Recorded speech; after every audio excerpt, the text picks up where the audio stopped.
ये चाहें कि मैं भावलिंगी हूँ और द्रव्यलिंगी ना बनूँ, तो जैन दर्शन इस चीज़ को किंचित भी स्वीकार नहीं करता। जो बुद्धजन हैं, मनीषी हैं, विद्वान हैं, उन्होंने आत्मा की भिन्नता को उन शब्दों से, जिनवाणी के अध्ययन से कहने का सलीका तो जान लिया कि दूसरों को मैं कैसे मार्ग बताऊं कि आत्मा का और पुद्गल का भिन्नपना कैसा है।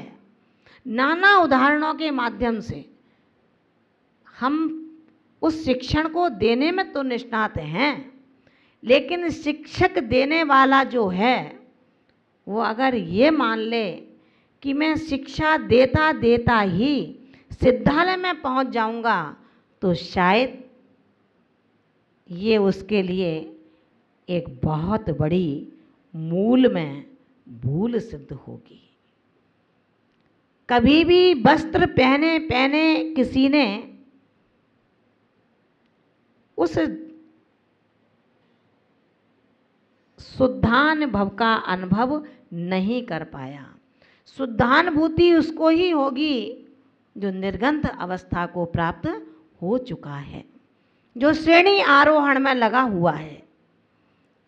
शुक्ल ध्यान की अवस्था किसी पांडित्य को इन शास्त्रीय ज्ञानों से कभी संभव नहीं हो सकती। शुक्ल ध्यान की अवस्था जब वो आचरण का पांडित्य ग्रहण कर लेगा, भेद विज्ञान का पांडित्य अनुसरण कर लेगा, उसके बाद जो आत्मा का स्वभाव समता रस से परिपूर्ण है, विषमता जिसके मन में किंचित भी नहीं है, भोजन मिला तो अच्छा है, पड़गाहन किया, बार बार दरवाजे पर जाते हैं, लेकिन याद है ना चंद्रगुप्त स्वामी की गुरु भक्ति के अध्याय में आत्मशक्ति का परिमार्जन हो रहा था। गुरु भक्ति के व्यवहार में स्व आत्मा के गुरु का अन्वेषण चल रहा था। ऐसे वो चंद्रगुप्त महाराज जब अपने शासन के काल में उन 16 अशुभ स्वप्नों को देखते हैं, चिंतित होते हैं, कंपित होते हैं, भयभीत होते हैं कि ऐसे स्वप्न देखे हैं मैंने, इसका आखिर क्या फल होगा और कब मिलेगा। तो ऐसे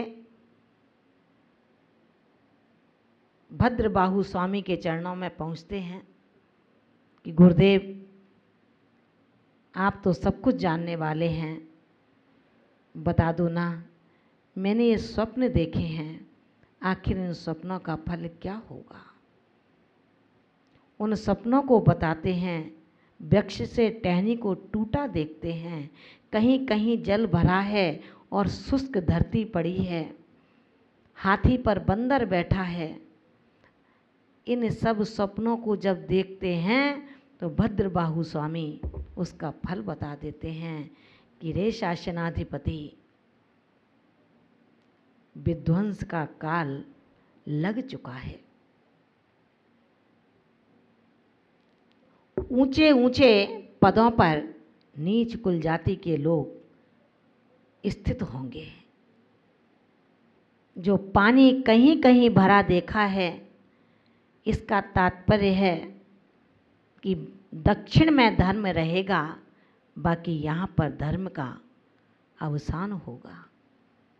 ध्यान रखना, उन चंद्रगुप्त सम्राट ने भयभीत दशा को देख करके संसार से भयभीत हो जाते हैं और भद्रबाहु स्वामी के चरणों में जाकर के खूब सोच विचार करके निवेदन कर देते हैं कि हे आत्मा के शोधन करता गुरुदेव, मुझे भी जन्मोन्मार्जन भजतु, इन जन्म और मरण के उन्मार्जन से दूर कर दो। इनके साथ मुझे नहीं रहना। जहाँ जन्म और मरण की कल्लोलों के दुखों को मैं सहन करता रहूं। मुझे ऐसी दीक्षा दे दो जिससे मैं इनसे उन्मार्जित हो जाऊं, छूट जाऊं। आचार्य भगवान ने देखा ऊपर से नीचे, क्योंकि दीक्षा कोई बच्चों का खेल नहीं है जो आओ और दीक्षा दे दो। उनको परमार्जन करो, उनकी परीक्षा करो, उनकी दृढ़ता देखो। जो खुद अपना सफाई नहीं कर पाया वो अपने आत्मा की सफाई करेगा क्या? जो अपने कपड़े नहीं धो पाया वो अपने आत्मा के बसन को धोएगा क्या? विचार करना। जो खुद पेट नहीं भर पाता वो आत्मा के पेट को कैसे भरेगा? जो शरीर को कमज़ोर समझता है वो अपनी आत्मा को भी कमज़ोर समझ रहा है। ऐसा आत्मा दीक्षा के महारथ पर कभी नहीं बैठ सकता। अंतरंग की इतना उत्साह, इतना विश्वास चाहिए कि शरीर चल नहीं रहा मेरा, फिर भी वो साधक विचार करता है भैया इसको तो मरना ही है, आज नहीं तो कल, कल नहीं तो परसों, और बरसों बाद तो ये जाएगा ही जाएगा, इसको कोई रोक नहीं सकता। फिर इसकी चिंता में हाय हाय क्या करना, हमें हाय हेलो नहीं करना। कष्टों में हमें केवल ये विचार करना है कि मैंने जिन कर्मों को हंसते हंसते भरा है अब उनको काटने का नंबर आया है। जितना हाय हाय करेंगे उतना वो और पास में आएंगे, और जितना उनको बाय बाय करेंगे वो उतना दूर जाएंगे। हम उनको हाय हेलो ना करें, हम उनको दूर भगाने की कोशिश करें। छोटा सा कोई हो गया परेशानी तो उसको तुरंत गुरु के पास आकर के कहना, ये मेरे आत्मा की एक बहुत बड़ी कमजोरी है, उसको हम अपने आप संभालने की कोशिश करें। एक णमोकार मंत्र की माला में इतनी गहनता रखें कि आपको ये ध्यान ना रहे कि मैं कहाँ पर बैठा हूँ। आप पद्मासन से बैठें, संकल्प लेकर के बैठें। दर्द होगा तो इस पुद्गल में दर्द है, तेरी आत्मा में किंचित भी दर्द नहीं है। ये तेरी आत्मा की शक्ति को उद्घाटित नहीं होने दे रहा। दर्द होगा तो ये तुझे चित्त से एकाग्र नहीं होने देगा। लेकिन रे चपल मन, तूने आज दृढ़ निश्चय कर लिया है उस तैमूर लंग की तरह। याद है ना, इतिहास पढ़ाई की है सबने। तैमूर लंग ने जब कहा हाथी पर बैठ कर के कि भाई इस हाथी की लगाम मुझे दे दे अब, तो महावत ने दे दी क्या? महावत ने कहा नहीं, ये घोड़ा नहीं है, ये हाथी है। हाथी की लगाम बैठने वाले के हाथ में नहीं, वो तो महावत के हाथ में होती है। तैमूर लंग उस हाथी से तुरंत उछल करके नीचे आ गया। उसने कहा मुझे ऐसी सवारी पर नहीं बैठना जिसकी लगाम किसी दूसरे के हाथ में हो।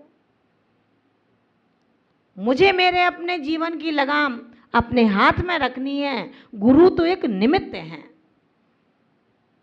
गुरु तुम्हारी लगाम तब तक हाथ में रख सकते हैं जब तक तुम्हारे अंदर परिपक्वता नहीं आई है। जब आप समझ गए, महाव्रतों को ग्रहण कर लिया, केश लुंचन करने लगे, उपवासों को करने लगे, घंटों स्वाध्याय करने लगे, अब आपको ज़रूरत क्या है कि अपनी बात गुरु से कहूँ कि आज मेरे सिर में दर्द है, आज मेरे पेट में दर्द है। ये दर्द क्यों है? क्योंकि ये मेरे अब उदय काल का समय आया है। बीज के बपन किए थे तब भी गुरु से पूछा था क्या? क्या पूछा था गुरु से कि मैं इन बीजों का बपन कर रहा हूँ जो उत्तम भूमि है लेकिन बीज पाप के हैं। पूछा था क्या? जब कमरे में बंद होकर के तू अपने एक भक्त से बात कर रहा था, गुरु ने पूछा बेटा क्या कर रहे थे? तो कुछ नहीं, सामायिक और पाठ का स्मरण कर रहा था। ध्यान रखना, धर्म की मायाचारी और धर्मात्मा के लिए बहुत बड़ा हाथी का निर्माण करा देती है। साधिका के लिए हथनी का निर्माण करा देती है। ऐसे चंद्रगुप्त महाराज ने जब दीक्षा को ग्रहण कर लिया, अनायास भद्रबाहु स्वामी को निमित्त ज्ञान से पता लगा कि अब इस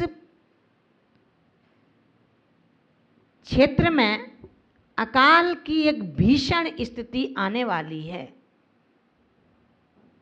तो उन्होंने कहा अब हमें इस क्षेत्र को छोड़ देना चाहिए और दक्षिण की ओर विहार करना चाहिए। कितने साधु थे साथ में? 24,000 साधु। विचार करना, कुछ साधु गए, कुछ साधु बातों में आ गए, श्रावकों में रुक गए वो, लेकिन जब जाते जाते 12,000 साधु आचार्य भद्रबाहु स्वामी के साथ साथ जाते हैं, अनायास उनको आकाशवाणी बीहड़ जंगल में होती है कि अब तुम्हारा समय बहुत कम रह गया है। किसके लिए? आचार्य भद्रबाहु स्वामी के लिए। भद्रबाहु स्वामी ने जैसे ही उस आकाशवाणी को सुना, थम जाते हैं, सावधान हो जाते हैं।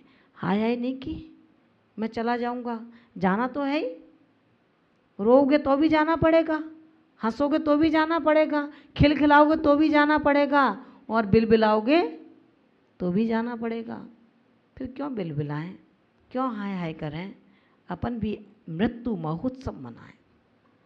हे मृत्यु तू आ, मैं तेरे आलिंगन के लिए तैयार हूं। उसका भी तो इतना शौर्य हो, उसकी भी तो इतनी वीरता हो कि ऐसे साधक और साधिका का आलिंगन करने के लिए वो विचार करेगी कि असमय में करूं या समय पर करूं। ध्यान रखना, चंद्रगुप्त मुनिराज जो नव दीक्षित थे, जब भद्रबाहु स्वामी ने कहा कि जाओ, अब मेरा समाधि का काल निकट आ गया है, आप लोग विहार करें, मैं अब इसी गुफा में रहूँगा। निर्जन स्थान, ना कोई घर, ना कोई दर, ना मनुष्यों की कोई गंध, बीहड़ पशुओं का जहाँ वास रहता था। ऐसे भद्रबाहु स्वामी निमित्त ज्ञान आकाशवाणी पर लगाने के बाद उस जंगल की एक गुफा में बैठ जाते हैं। गुरु के भक्त शिष्य आंसुओं को बहाते हैं कि हे गुरुराज, आप मेरे प्राण हैं, आपके बिना हम कैसे रह सकेंगे? क्या गुरु के बाद, क्या गुरु के बिना शिष्य की कोई कीमत हो सकती है? शिष्य वो ही अच्छा है जिसके ऊपर गुरु का सदैव हाथ रहता है। शिष्य का गुरु ही श्रृंगार होता है और शिष्य का गुरु ही द्वार होता है। शिष्य का भोजन अगर कुछ है तो गुरु ही है। गुरु से जो शिक्षाप्रद सूक्तियाँ मिली, जो शब्द मिले, जो आचरण मिला, वो उसका सत्यार्थ भोजन है, सत्यार्थ आहार है। ये पुद्गल के टुकड़ों का भोजन केवल पुद्गल को चलाने के लिए अपन करते हैं, लेकिन इस आत्मा को चलाने के लिए गुरु के रसना से निकला हुआ एक एक आगम वाक्य मेरे अंतरंग तप को मजबूती प्रदान करता है। चंद्रगुप्त महाराज पीछे बैठे थे, नवदीक्षित थे। सब शिष्यों ने बहुत ही संताप मनाया, शोक मनाया, लेकिन गुरु की आज्ञा प्रधान मानते हुए शिष्य आगे बढ़ने लगते हैं।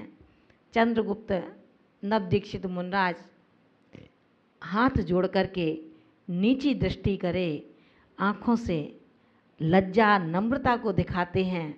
भद्रबाहु ने उनके शीश पर हाथ फेरा कि हे मुनि लघु शिष्य, तू क्यों अधीर होता है? गुरुदेव अभी तो दीक्षा ली है, आपकी छत्र छाया आज ही छूट जाएगी। कैसे रहेगा ये चंद्रगुप्त? वैसे ही मैं तो चंद हूँ और फिर गुप्त हूँ, छोटा हूँ और उसमें भी छिपा हुआ हूँ। आपके चरणों की सेवा भी तो कोई करेगा। मैं आपके चरणों की सेवा के लिए अपना जीवन इसी गुफा में समर्पित कर दूंगा। वात्सल्य प्रधानी भविष्य विख्याता भद्रबाहु स्वामी ने कहा, वत्स ऐसी जिद्दी ना करो। मुझे पता है कि एक शिष्य गुरु के बिना नहीं रह सकता, लेकिन कब तक मेरे साथ रहोगे? मेरा देह यहाँ पड़ा रह जाएगा, मेरा चेतन न जाने कहाँ चला जाएगा। चंद्रगुप्त स्वामी कहते हैं, महाराज कृपा करो, मुझे दूर ना करो। मैं आपके चरणों की सेवा में निराहारी रह करके अपने शिष्यत्व का कर्ज चुका दूंगा। गुरु ऐसे नहीं होते जो शिष्य को कर्जवान समझते हों। गुरु का हृदय बहुत विशाल होता है। गुरु अपने शिष्य को कभी गिराते नहीं, उठाते हैं। गुरु अपने शिष्य को कभी गिराते नहीं, उठाते हैं। धुतकारते नहीं, प्यार से गले लगाते हैं। अगर बढ़ जाए ऐसा कोई वक्त तो खुद झुक जाते हैं, लेकिन शिष्य को कभी झुकाते नहीं। भद्रबाहु स्वामी ने बहुत समझाया, लेकिन चंद्रगुप्त मुनि ने एक न मानी। उन्होंने कहा, गुरुदेव मुझे अपने से अलग न करो, मैं जिंदा नहीं रह पाऊंगा। बिना आपकी उपस्थिति ही मेरे न धड़कनों का कारण बनती है। बिना गुरु के जग सूना होता है। बिना गुरु के शिष्य किसी दिन का नहीं होता है। जब चंद्रगुप्त टस से मस न हुए, तब उन्होंने अपने सभी शिष्यों को बुलाकर कहा कि भाई ये नहीं मानता, इसको मेरे पास छोड़ दो और आप लोग आगे विहार कर जाओ। कोई शिष्य नहीं चाहता था कि हम जाएं, लेकिन जो समझदार थे उन्होंने कहा है गुरु की बात को भी नहीं मानेंगे अगर, तो गुरु अपने मन में यही विचार करेंगे कि इस परंपरा को, इस उत्तरदायित्व के अक्षुण्ण धारा का प्रवाहक आखिर कौन होगा।